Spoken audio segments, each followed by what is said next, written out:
One of the things that I like to do on my day off is I like to go and work on cars. Since I was 4 years old, I've been enamored with automobiles. And as things happen, I have a friend of mine who is a mechanic, and he has a one-man shop in the Clintonville area. And so often on my day off, I'll get into dirty clothes, and I get in my car and I drive out there, and he teaches me how to work on cars. I'm not very good. So don't bring me your vehicle because that would be a disaster. But I find that it's a great way to get rid of stress. It's so different from what I deal with every single day. Just today, I've heard confessions, I did a baptism, and I did a wedding. Working on cars is a little different, and I find that the stress just slides off of me. And it's also a lot of fun. Now, my friend is a very devout man. He's a wonderful man. He's very active in his parish, and he sees God in the most amazing and interesting places. So, for example, I'm working on the car with him, and we're changing the oil or rotating the tires, and he says to me, "Father, you wouldn't believe it. Last week, I was working on an engine, and I dropped a screw into the engine bay, and I couldn't find it. So I said a prayer, and I took out my flashlight, and I looked inside, and there it was, and I was able to get it out." Or sometimes he says, I was putting a new exhaust on the car, and it didn't fit. And I prayed, and I just tried to jimmy it together, and the bolts actually fit together, and it worked out great. My friend often makes statements like this. He's not boasting. He's not trying to be pious. He just rattles them off in the matter of his conversation. This is how my friend, the mechanic, sees God.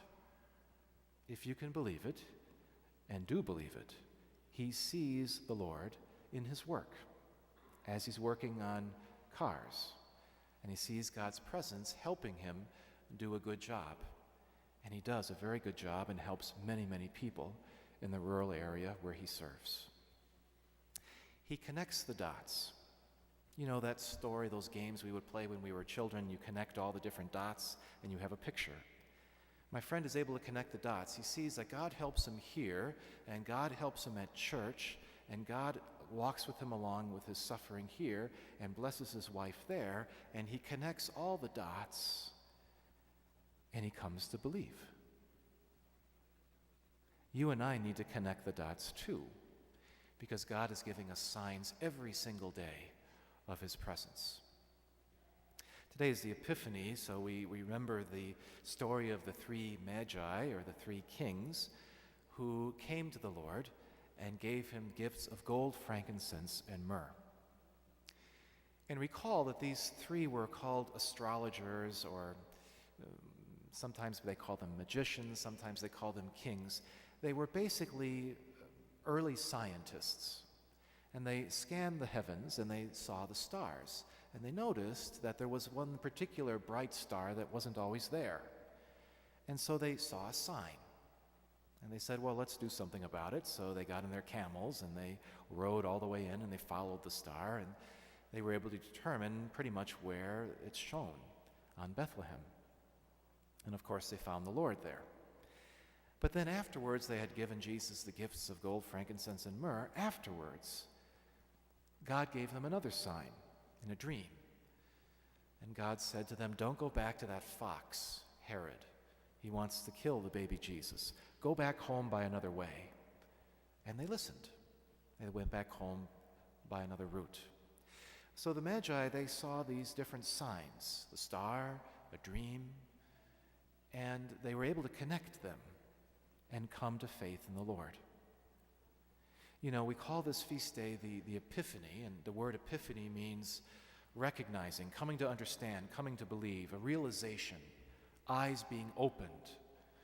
And the Epiphany is these three Magi were the first people from the outside world to come to faith in Christ. Their eyes were opened. They came to know him. Well, the same is the case for all of us, that as we go through our lives of faith, we need to be able to connect the dots. We need to be able to look for signs to see that God is indeed present in our lives. For some of you, one of the most profoundly spiritual, moving things that has ever happened to you was the birth of your children.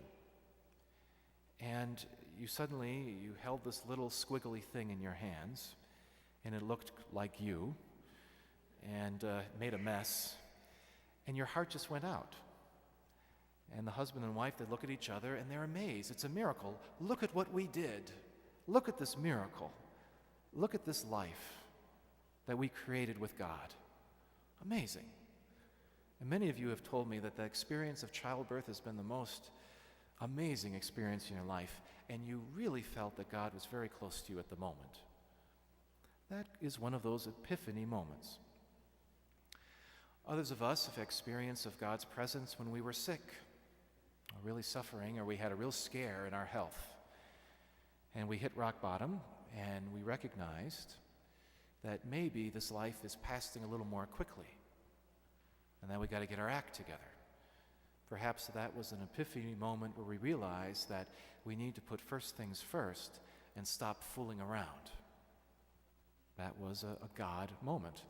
It might be also in our lives that we have an epiphany moment where we hear a beautiful piece of music, or we see a beautiful work of art, and we're so profoundly moved by this art or this music, or perhaps a movie that we see, or a book that we read. We're so moved that God is present.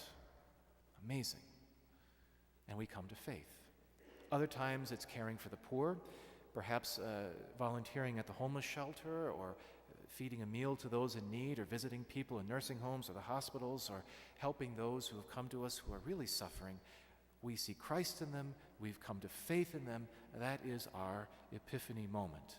And so you and I need to take all of these experiences, little ones and big ones, and we need to connect the dots. And if we connect the dots, then we will see that God is coming to us every day, little ways and big ways, and showing us that he loves us, and that he's present, and that he's not that far away, but he's right by our side. And sometimes it takes a lifetime of connecting these dots for our eyes to be opened. Sometimes it takes a few hits, a few falls, before we get it. But the epiphany is about realizing there is God in my life today, in my work, with my friends, at home, at church. We connect all those, and we come to faith. Now, of course, some people, for whatever reason, don't do this, or are unwilling to do this, or have a hard heart. So folks may be very much into science, and they love science, like our culture today. Our culture is very much a scientific age where things have to be proven.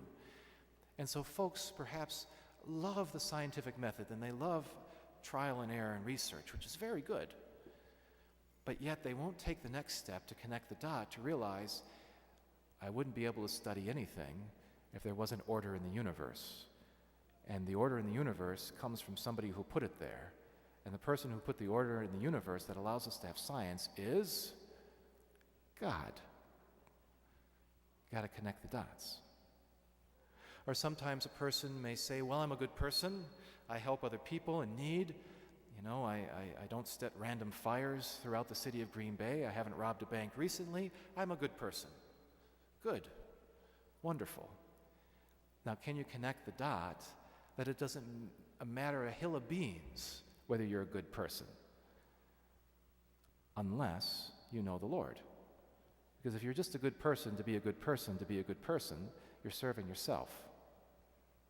You got to connect the dots. Or sometimes people say, well, you know, I like to care for the environment. Go green. And yes, we have to be careful because this is a religion for many people today. And it's becoming more of a religion in our culture. Yes, there's nothing wrong with caring for the planet. Absolutely. But we have to connect the dot and to say the reason we do that is because God made it and it's good. But if we don't connect those dots, pretty soon we start worshiping nature like a pagan, like so many people are doing today. And yes, sometimes we have to connect these dots when a person says, well, I'm spiritual and not religious, which is ridiculous. That's like saying I'm spiritual and not religious is like saying I'm patriotic, but I don't have a country. You can't be patriotic if you don't have a country. You can't be spiritual if you don't have a religion. People who say that often are worshiping themselves. They're also worshiping the self. But you have to connect the dots and to say, okay, I have this spiritual longing in my heart which is real and good, and all of us have it. Do you connect the dot and to say, where does that come from? It comes from God who is other, who loves me, who is perfect, outside of myself, who is flawed. You see, the Epiphany is not just the three kings. It's all of us in our own lives seeing the big picture. Sometimes we have to take a few steps back. Sometimes we have to stop talking and start listening, and to see that the Lord comes to us in so many ways. Every single day, he is near, he is close, right by our side. And if we can see that, we come to faith. And this, of course, will change our life and make everything better. And we see everything in a new light. To connect those dots. This new year, now in 2014, as we were just beginning, we ask the Lord to strengthen our faith, to help us to come to a greater faith, to give us all sorts of epiphanies this year, realizations, coming to see God's presence, coming to see him as he is. And let's pray and ask the Lord to give us open hearts so that we can recognize him when he does come to us in many unexpected ways, through our children, through our work, through our neighbor, through our crosses, through our joys, through our experiences, maybe even when we're changing the oil in a car, we can see God. Because God is present in all of these places, and he's knocking on the door of our heart. Let us, in this new year, let him in. May God bless you.